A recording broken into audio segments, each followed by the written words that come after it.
This video is sponsored by Aniba.com, the digital gaming marketplace with over 20,000 digital products across PC and consoles. Aniba.com has great deals on new and old titles, and it has an excellent Trustpilot score, so you can rest assured your gaming will continue without a hitch. Aniba.com believes that customers shouldn't worry if their code doesn't work. They offer 24/7 live support to clear any concerns you may have. Use the code OLDGAMING for a further discount. Now onto the video. Vita fans will be aware of publisher Sometimes You.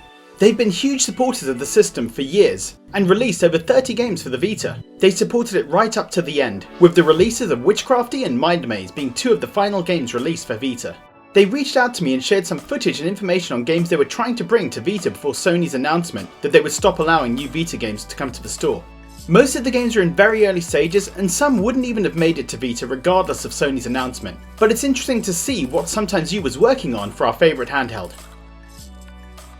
Seventh Sector. Seventh Sector is a cyberpunk puzzle game. You can see in the trailer how the game should look. And here's the Vita footage. According to the publisher, this had a low chance of running well on Vita given its complexity. The game itself consisted of just 2 scenes, but the Vita version would have required a lot of work to cut the game up in manageable pieces for it to run. Music Racer. Music Racer looks really cool. You race along dodging obstacles to the beat of songs in your music library. Unfortunately, the team couldn't set it up in the time they had to work with music on the Vita. You're looking at the trailer of the game here, not the Vita footage.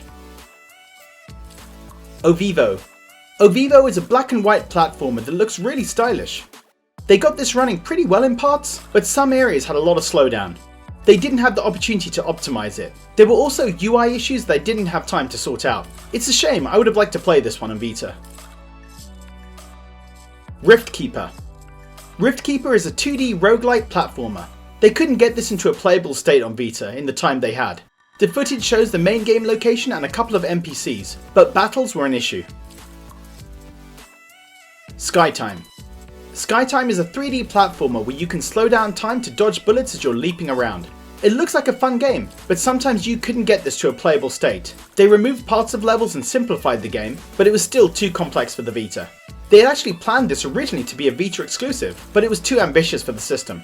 This game wasn't affected by Sony's decision to shut the store to new games. You can see unoptimized Vita footage running on the screen right now. State of Anarchy, Master of Mayhem. State of Anarchy is a top-down shooter with some cool hand-drawn graphics. The city levels were playable, but they had to limit the number of enemies, which broke the game's balance. They still needed to work on the space levels, but after looking at the amount of work and cost needed to finish it, it was cancelled. Where Are My Friends? Where Are My Friends is a puzzle game.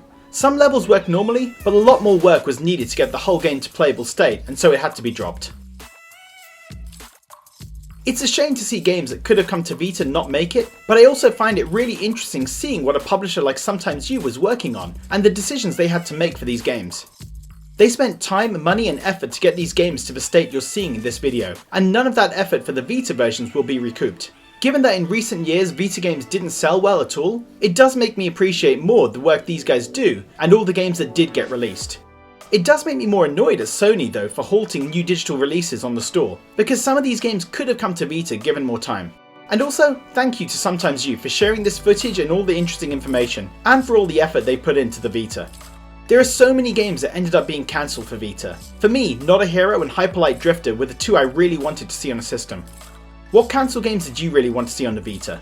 Leave a comment below, and as always, thanks for watching.